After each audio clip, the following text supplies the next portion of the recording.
Meus queridos irmãos, boa noite. Que a paz do nosso Senhor e Salvador Jesus Cristo estejam com todos vocês, amém?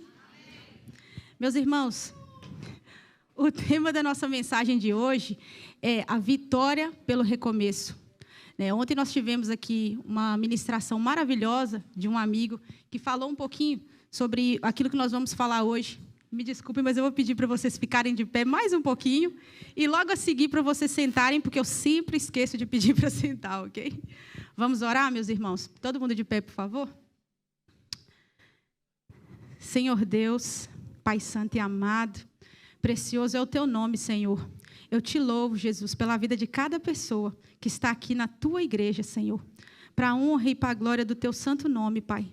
Eu te peço que venha falar conosco nessa noite, Senhor. Pai, que o Senhor possa me usar, não só a mim, mas também ao Heitor, Pai, para que a Tua palavra, Pai, seja entregue ao coração de cada filho que está aqui, Senhor. Nos alimente, Pai, com a Tua gloriosa presença, Senhor.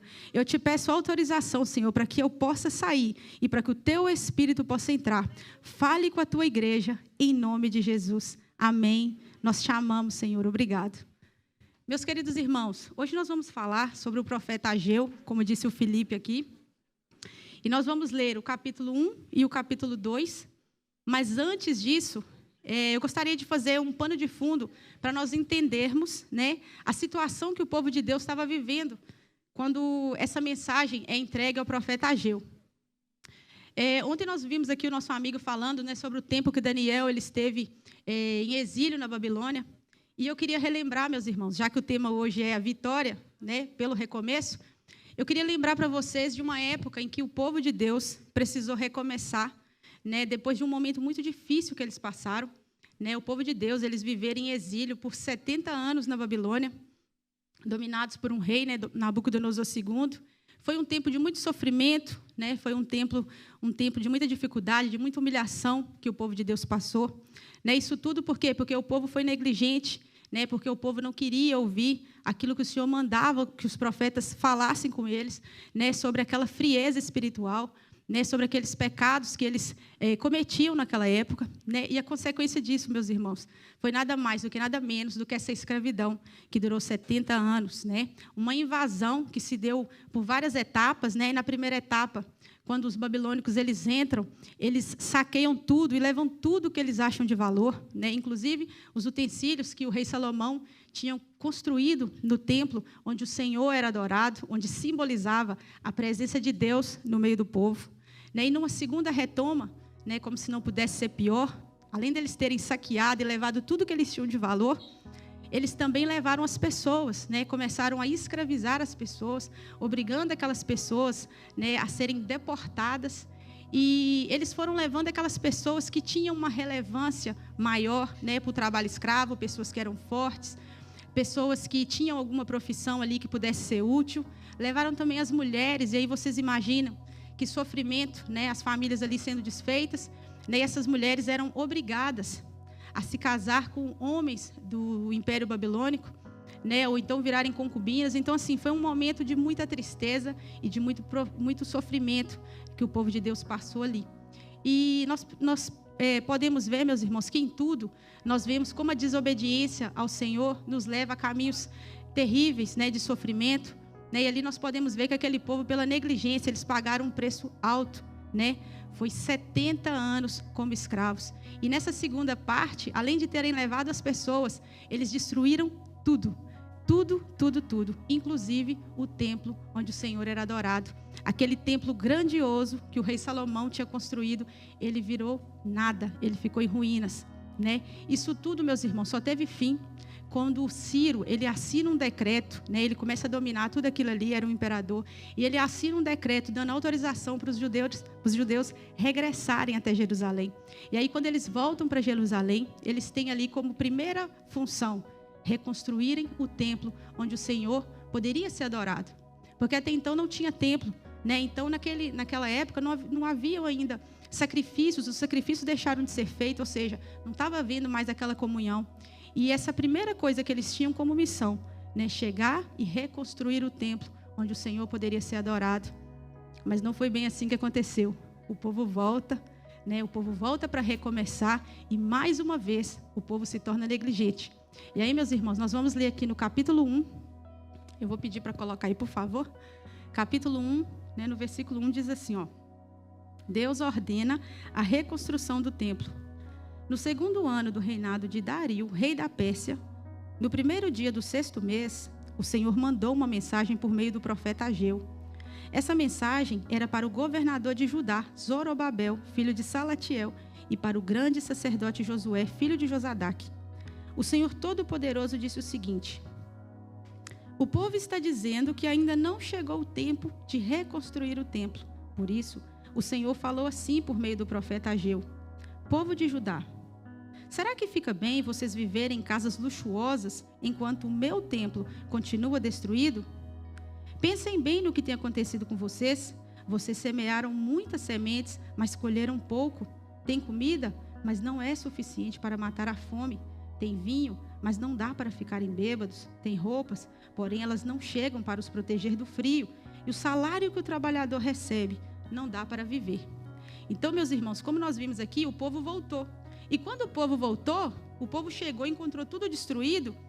Ao invés deles fazerem aquilo que era prioridade, que era resolver as coisas para o reino, não, eles viram aquela destruição toda e simplesmente acharam, não é o templo de nós edificarmos a casa do Senhor.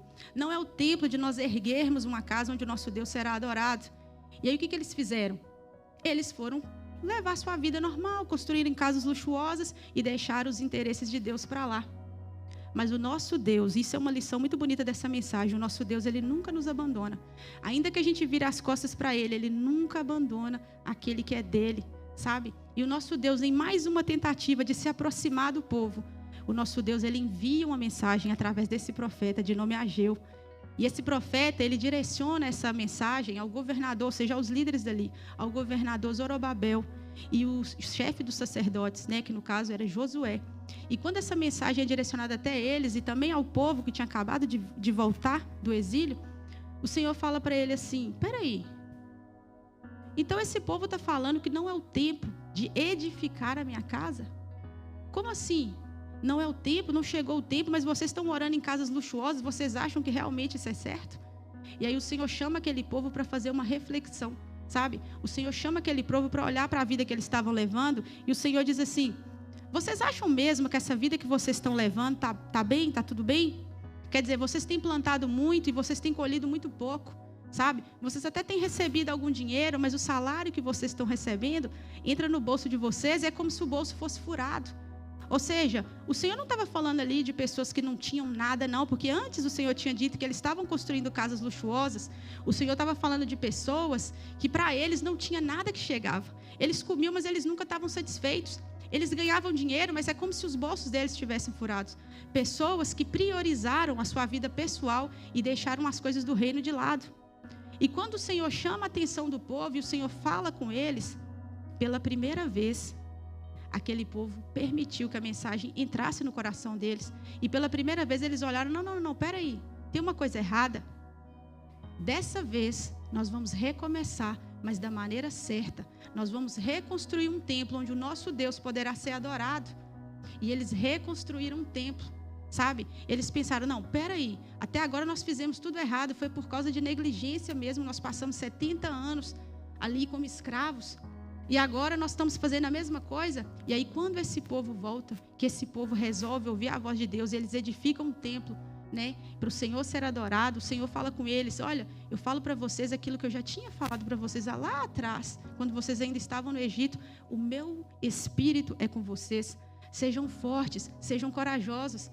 E é muito bonito, meus irmãos, porque aquilo que o rei Davi tinha falado para o seu filho, o rei Salomão: seja forte, seja corajoso. Quando o rei Salomão construiu um templo para o Senhor, ali o próprio Deus estava falando para o seu povo: seja forte, seja corajoso, porque eu sou com vocês. Ainda que vocês olhem, vejam dificuldade, né? Porque vocês imaginam, foram 70 anos que eles viveram lá. Aquilo estava tudo em ruínas, além da destruição que tinha acontecido antes, né? Aquilo era só ruínas. Mas o Senhor estava falando para aquele povo: eu sou com vocês. E assim que eles fizeram, eles construíram o templo. Passados uns dias, o Senhor vai lá e chama aqueles mais velhos e fala assim: ei, vem cá. Vem cá, vocês que são mais velhos, né, e que conseguiram ver a glória daquele primeiro templo, vocês que viram a grandiosidade do templo que Salomão tinha construído para mim, eu pergunto para vocês, fala lá, é verdade ou não é que esse segundo templo, que tinha sido construído há pouco tempo, ele é praticamente nada comparado com o outro, é ou não é? Por quê? Porque o pessoal mais velho, que devia estar para aí com seus 80, 85 anos, e que viram a grandiosidade do templo de Salomão, né, quando eles viam aquele segundo templo, eles achavam que aquilo não era nada, sabe? E aí o Senhor lembrou para eles de uma outra coisa. Quando nós vamos lá no capítulo 2 do livro de Ageu, no versículo 8, nós vamos ver o Senhor falando assim, ei, peraí, vocês estão esquecendo de uma coisa? Todo o ouro e toda a prata do mundo são meus.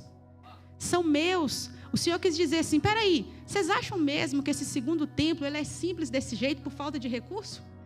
Vocês acham que é por falta de recurso que está essa casa desse jeito? Então, peraí, vocês, no mínimo, vocês esqueceram de quem eu sou, né? Se esse templo ele é simples desse jeito, se ele é humilde desse jeito, porque é assim que eu quero. Porque dinheiro nunca foi o problema.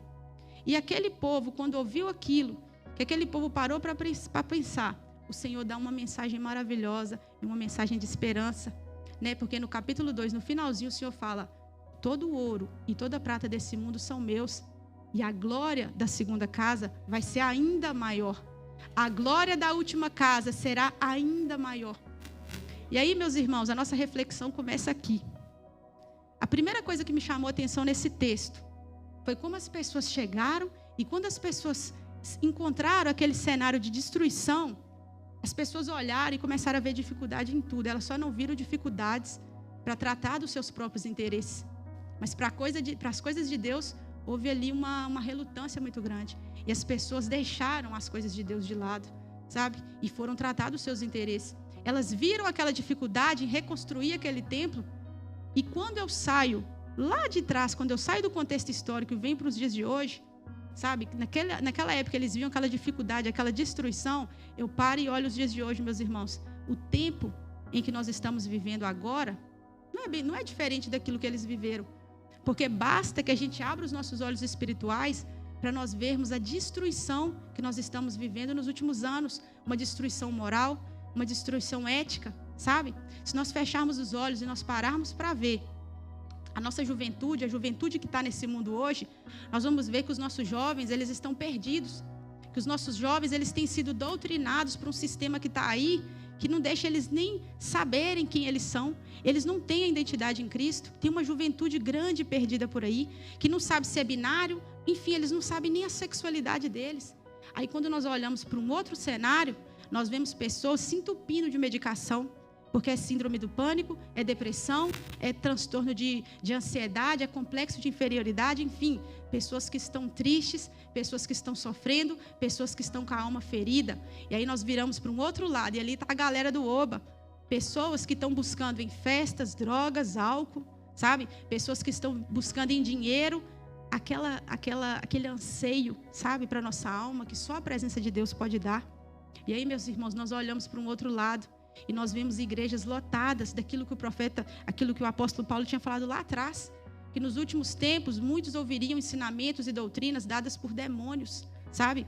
Pessoas que criaram um Deus que é mudo, um Deus que abaixa a cabeça para todas as vontades delas, sabe? Pessoas que vão à igreja e não querem mudar a sua vida, sabe? Pessoas que vão dentro de um templo onde se comete idolatria, imoralidades de todos os tipos, todo tipo de heresia.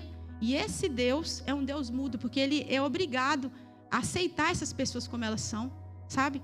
Então nós temos que entender, meus irmãos, que o cenário de destruição, ele é exatamente como aquele. O que nós não podemos fazer é ser negligentes como aquele povo. Porque se de uma coisa serve os erros do passado, é que a gente possa ser diferente, sabe? E aquele povo, ele foi negligente, aquele povo cruzou os braços diante dos interesses do Senhor. Mas nós temos a oportunidade de fazer diferente. Nós temos a oportunidade de recomeçar de maneira diferente, porque nos foi dada uma autoridade da parte de Jesus para que nós fizéssemos muito mais do que aquilo que Ele fez. Que a gente possa entender, meus irmãos, que isso é uma questão de ser ou não chamado, ser ou não convidado. Não é chamado para quê? É chamado ou não ser chamado. Todos nós fomos chamados. Nós estamos aqui para que nós possamos fazer a diferença, sabe? Para que nós possamos desmascarar os falsos profetas. Todos nós aqui somos um líder. Essa autoridade nos foi dada da parte de Jesus. Não fomos nós que escolhemos, pelo contrário, foi Ele que nos escolheu. E aí quando nós vamos descendo lá embaixo, e o Senhor fala que todo o ouro e toda a prata do mundo são dele, isso põe por terra, isso joga por terra aquelas desculpas que nós arrumamos, sabe? Quando nós falamos assim, eu tenho um chamado, e o Espírito Santo, ele está me cobrando, falando comigo, olha, você precisa fazer aquilo pela qual eu te chamei, sabe? Às vezes a gente fala isso, nossa, eu tenho um chamado e tal, mas só que agora eu estou trabalhando muito, eu estou fazendo um curso à noite, no verão eu vou fazer isso. Desculpas, sabe por quê? Porque nós estamos inteiramente inclinados para a nossa carne e nós estamos colocando as coisas do reino em segundo lugar, em segunda ordem. Porque aquele que se inclina para as coisas da carne é porque ele está vivendo pela carne. E aquele que vive pela carne, ele vai morrer. Por isso, meus irmãos, que nós precisamos de ter essa consciência, sabe? Porque quando o Senhor fala que a glória da última casa, ela será bem maior, nós precisamos entender uma coisa muito profunda, muito simples e muito profunda, sabe? Muitas vezes nós valorizamos a beleza de um templo pela sua estrutura, mas um templo valoroso mesmo, você sabe qual? É aquele onde o Espírito Santo tem liberdade. Aquele onde o Espírito Santo tem liberdade para curar, para libertar, sabe? Onde o Espírito Santo é livre para falar a verdade. Não é aquilo que a gente quer, não é aquilo que massageia o nosso ego, não é como esse falso evangelho que está sendo pregado aí, onde as pessoas estão caminhando a passos largos para o inferno dentro de uma igreja e não sabem, sabe? Aquele evangelho da cruz, sabe? Aquele que custa, sabe? Aquele evangelho que você precisa de renúncia, sabe? Aquele evangelho que você precisa falar não para muitas coisas, aquele da porta estreita. É desse que Jesus estava falando. E nós não podemos esquecer, meus irmãos, que a grandiosidade do templo de Salomão não impediu que ele fosse destruído. Porém, Jesus, o Filho de Deus, né? O próprio Deus, ele se fez carne. E ele entrou com as suas próprias pernas nesse templo humilde. Né? Esse templo que foi construído por Zorobabel e reformado por Herodes, foi o templo onde o próprio Deus pisou com as suas pernas. Sabe? Esse templo, ele é indestrutível. O próprio Cristo disse, derrubem esse templo, em 3 dias eu o ponho de pé. Esse templo foi destruído em 3 dias, como o Senhor disse, ele foi posto de pé. E ele eternamente reina. Ele eternamente reina, meus irmãos. Esse Deus, ele nos deu autoridade para pisar cobras e escorpiões. Em nome dele, nós temos a autoridade de curar pessoas, sabe? Meus irmãos, é tempo de recomeço. Assim como aquele povo olhou e falou, poxa, nós não podemos continuar. Eles estavam recomeçando de novo, depois de 70 anos como escravos, eles estavam recomeçando de novo da maneira errada. Mas eles ouviram a voz de Deus, sabe? E eles deram prioridade para as coisas do reino. 2023, meus irmãos, é o ano do recomeço, mas da maneira certa, sabe? A gente não pode ficar sempre ouvindo as mesmas coisas, mas não ter mudança. Nós não podemos viver assim, não é mais o tempo da gente ser negligente com as coisas do Senhor, de nós cruzarmos os braços, vendo a destruição que está aí. Nós fomos chamados, meus irmãos, né? Nós fomos chamados para compor esse exército vitorioso, é para a glória de Deus. Sempre que nós lembrarmos dessa frase, que a glória da última casa será maior, que a gente possa lembrar de Jesus, que nós possamos lembrar que o templo dele hoje somos nós, e que para essa glória para que essa glória continue sendo cada vez maior, que você possa fazer a sua parte, que eu possa fazer a minha, que eu possa entender que como templo é em mim que ele será glorificado, que a estrutura que glorifica o nome do Senhor hoje sou eu e a você também. Que esse nome, meus irmãos, seja glorificado eternamente no meio de nós. Que nós possamos tirar como reflexão nesse texto. Um minutinho.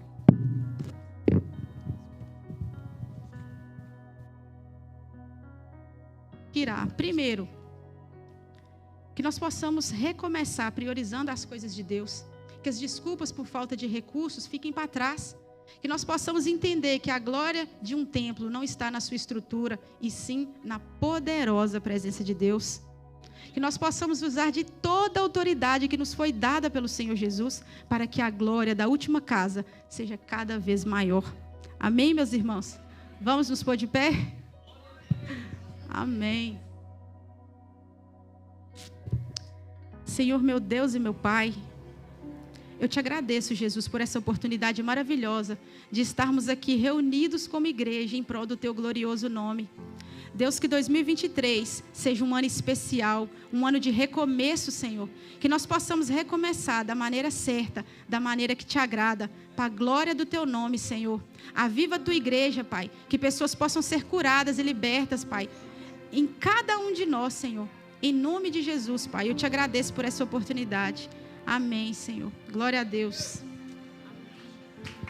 Pessoal, o tema de hoje, como já foi falado aqui, é a vitória pelo quê?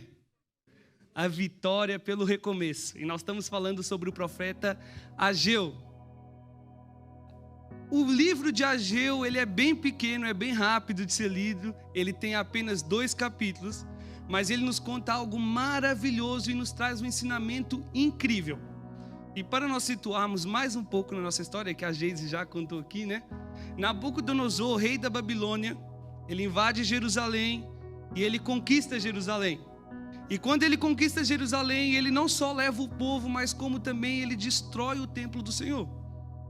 E esse povo, como a Geise falou aqui, ficou lá por 70 anos. 70 anos sendo escravo. Passado esse tempo, o reino persa conquista a Babilônia. E como sinal de favor, o rei da Pérsia deixa o povo voltar e reconstruir o seu templo.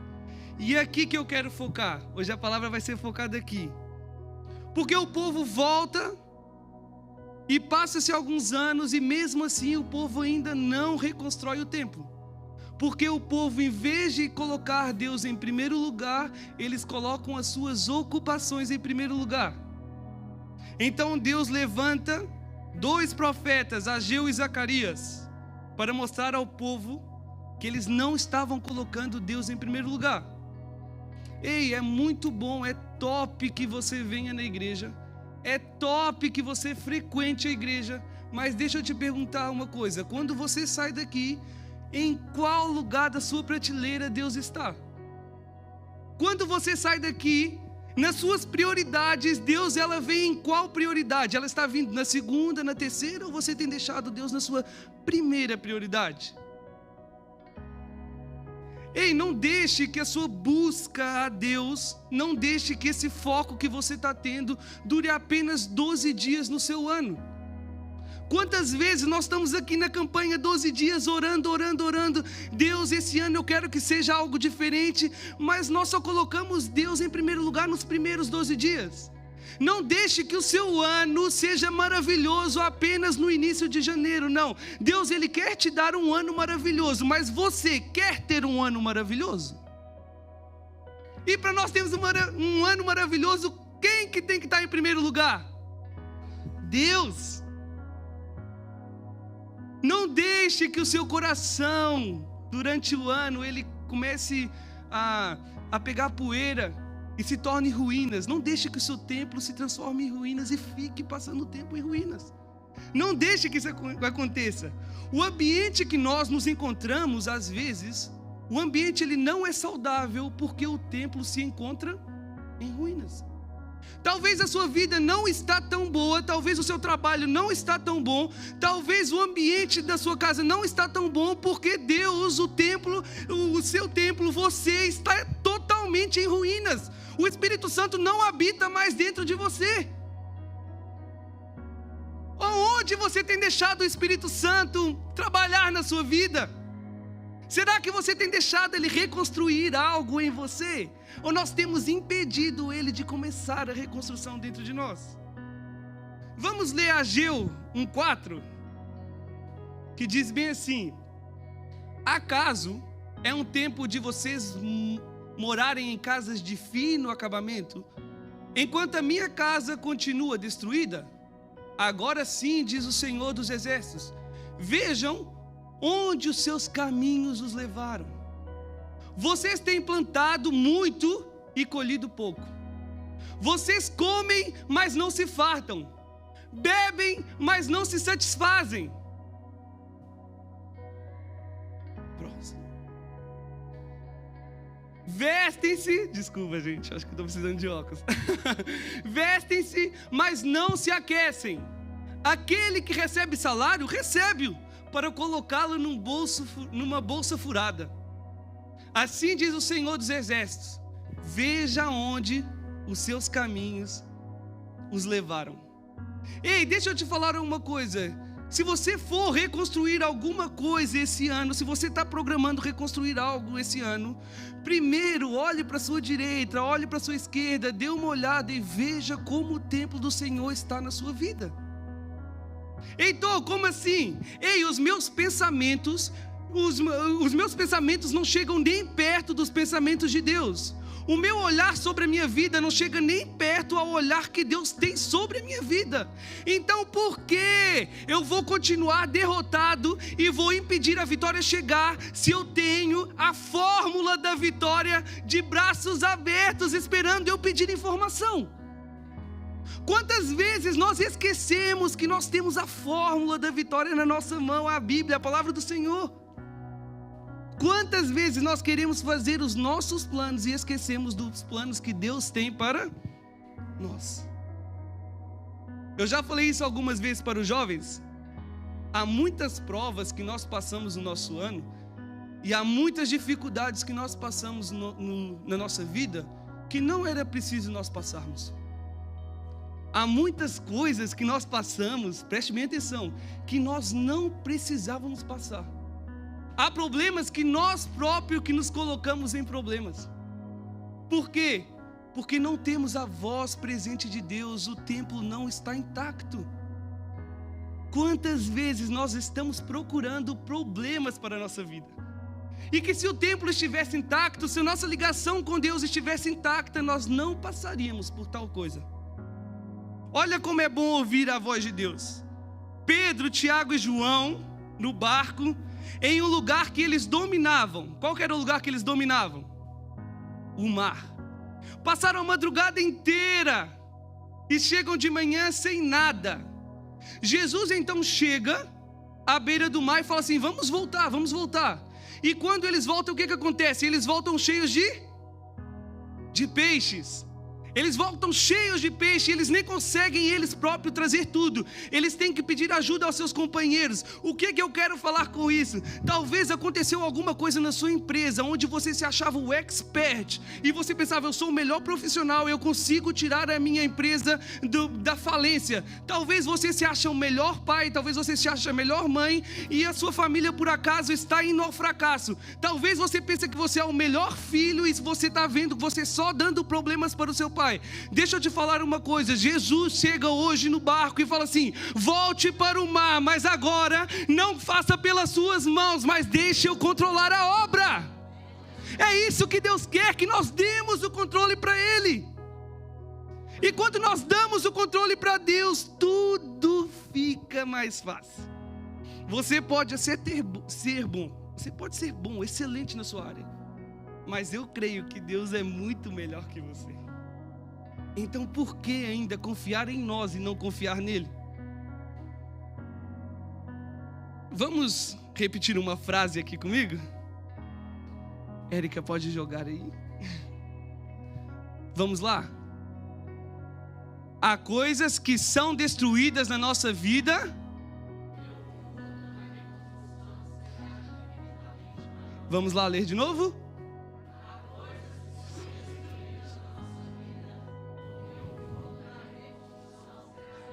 Quantos recebem essa palavra? Quantos recebem? Há coisas que vão ser destruídas na nossa vida, vão ser levadas na nossa vida. Porque o que está por vir, como o profeta Ageu disse, o que está por vir, a glória da segunda casa será muito maior do que da primeira. Quem recebe? Quem recebe? Uau. Mas preste atenção, Deus não vai colocar vinho novo em odre velho. Por isso não permaneça nas suas ruínas.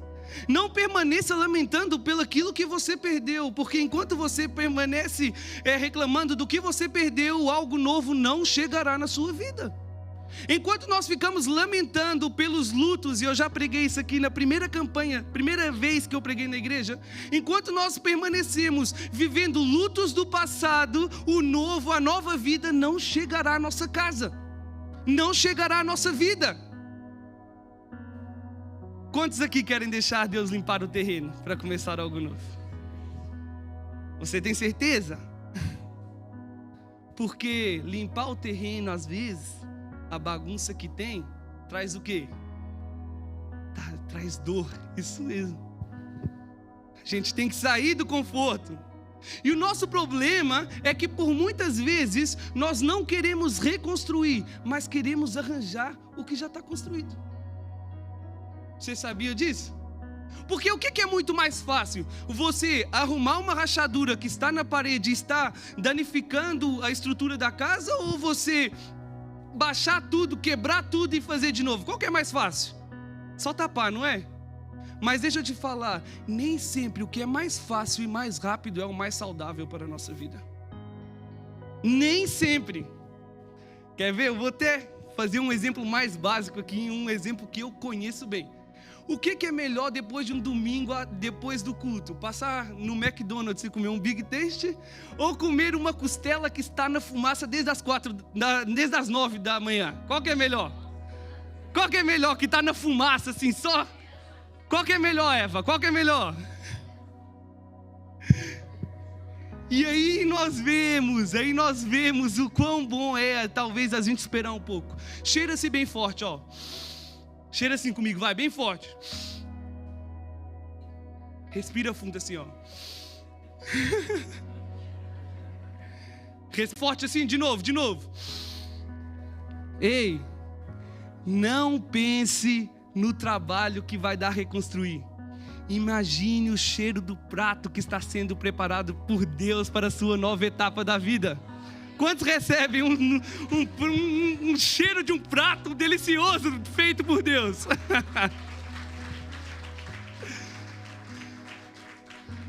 Olha, é melhor que nós estejamos em terra arrasada. É melhor que a gente esteja em uma terra arrasada do que estar maquiando as rachaduras que existem. Há uma frase que eu li essa semana de um pastor da Rede Inspire, pastor Vitor Hugo. Pode colocar para nós, Érica?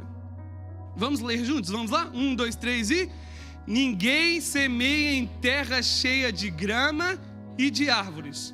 Só se semeia em terra que foi revirada ou que está limpa. Deus revira a sua vida para tirar raízes da plantação passada. Quantos estão dispostos a deixar Deus limpar a sua vida? Ei, você quer uma plantação nova, você quer um edifício novo, você quer um edifício moderno, top? Ei, deixa Deus então limpar tudo primeiro, tirar as raízes do passado, porque eu creio que sementes novas estão vindo sobre a nossa terra.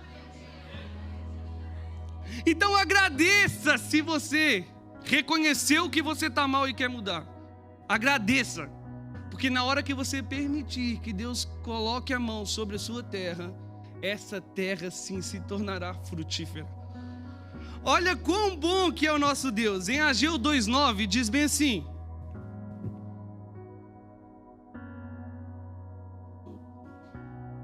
Marcos Miller? Nós ainda estamos em fase de teste, pessoal. Olha, diz bem assim: a glória deste novo templo será maior do que o do antigo, diz o Senhor dos...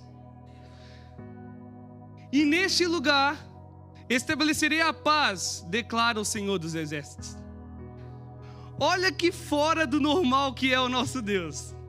O nosso Deus, ele vem, ele pega uma terra que foi destruída por nós, ele reconstrói algo muito maior, e o que nós passamos no tempo da reconstrução, que nós pensamos que é castigo, na verdade não é castigo, é sim um crescimento espiritual que nós estamos vivendo, para quando nós obtemos a nossa vitória, nós estamos preparados para ela.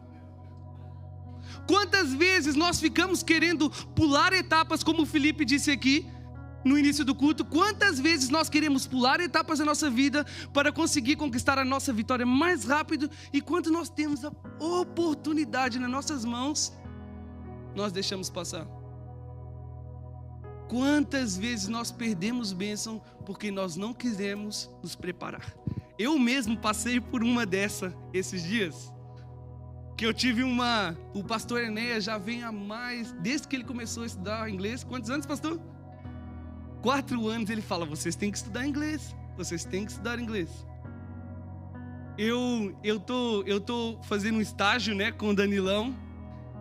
E por acaso chegou um trabalho na área do centro de desemprego. O centro de desemprego me chamou.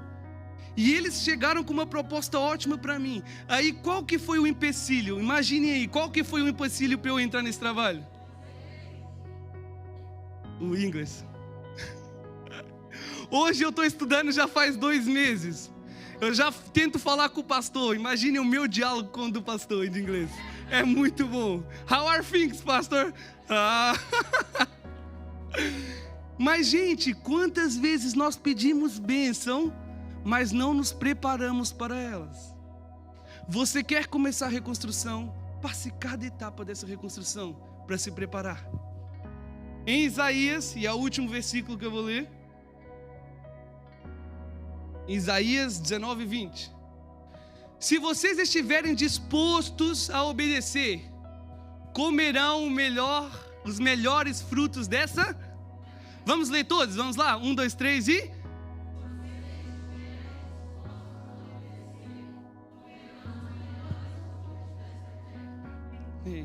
Você quer reconstruir algo que dure? Você quer reconstruir algo abençoado? Então obedeça ao Senhor. O Vitor já falou isso aqui e ele falou muito bem. Cara, não adianta nada a gente vir pedir e quando receber, simplesmente virar as costas e ir embora. O que nós estamos fazendo quando a nossa bênção chega? Nós estamos só nos abençoando ou estamos abençoando quem está ao nosso redor? No final dessa história de Ageu, o templo é reconstruído e Deus manda dizer ao povo: eu sou convosco. Quantos aqui querem ouvir isso de Deus? Eu sou convosco. Vamos colocar sobre os pés? Vamos orar?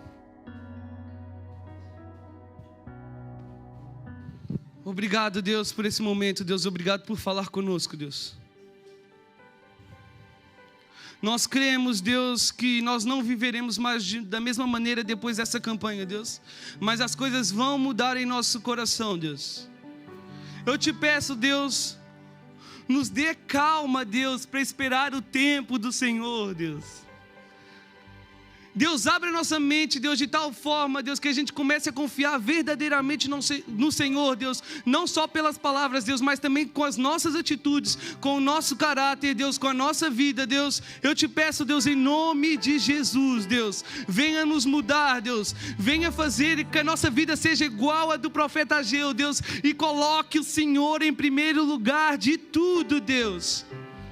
Eu te peço, Deus, em nome de Jesus, Deus. Em nome de Jesus, Pai. Amém.